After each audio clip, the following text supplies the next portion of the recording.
os israelitas destroem os cananeus.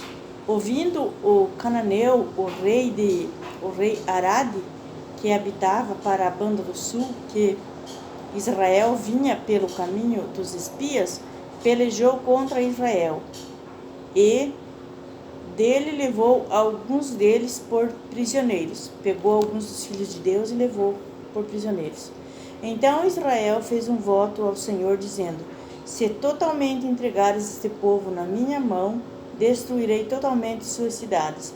O Senhor, pois, ouviu a voz de Israel e entregou os cananeus, que foram destruídos totalmente, eles e suas cidades, e o nome daquele lugar chamou-se Orma. Também, né? Os filhos de Deus, os israelitas, estavam passando. O que eles tinham que se juntar, o rei juntar o povo e ir lá querer matar eles, só porque estavam passando? Deixasse que passasse, né? Foram mexer com quem não devia, aconteceu o que aconteceu. As serpentes ardentes e a serpente de metal. Então partiram do monte Ur pelo caminho do Mar Vermelho, a rodear a terra de Edom.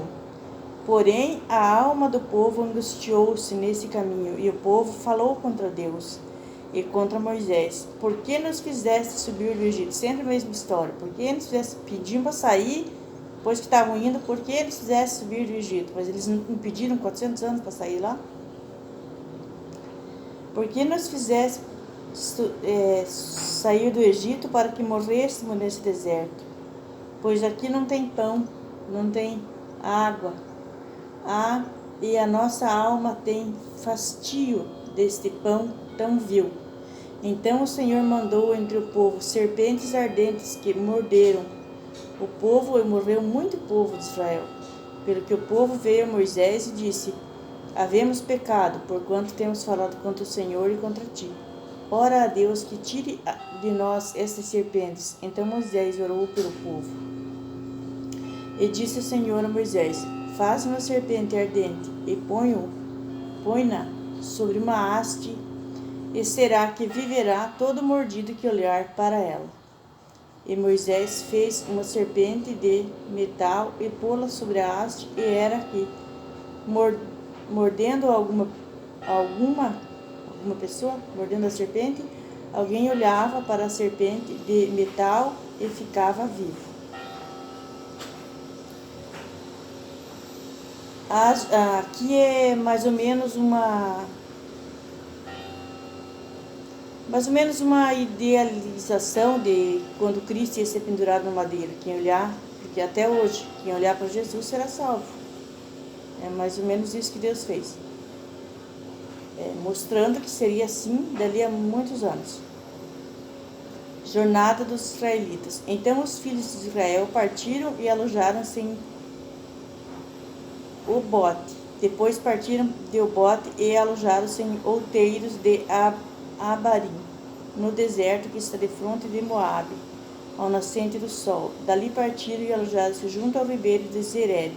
E dali partiram e alojaram-se da banda de Amon, que está no deserto, e sai dos termos dos amorreus, porque Armon é o termo de Moabe, entre Moabe e os amorreus. Pelo que diz no livro das guerras do Senhor, contra Vaebe em Sufá, e contra os ribeiros de Armon, e contra a corrente dos ribeiros, que se volve para a situação de Ar, e se encosta aos termos de Moabe. E dali partiram para Beer. Este é o poço do qual o Senhor disse a Moisés: ajunta o povo e lhe darei água.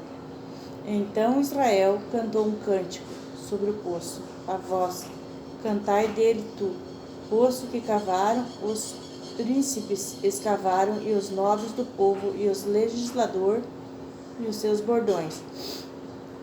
E do deserto partiram para Matana, e de Matana para Naaliel, e de Naaliel para Bamote, e de Bamote partiram para o vale que está no campo de Moabe, no cume de Pisga, à vista do deserto.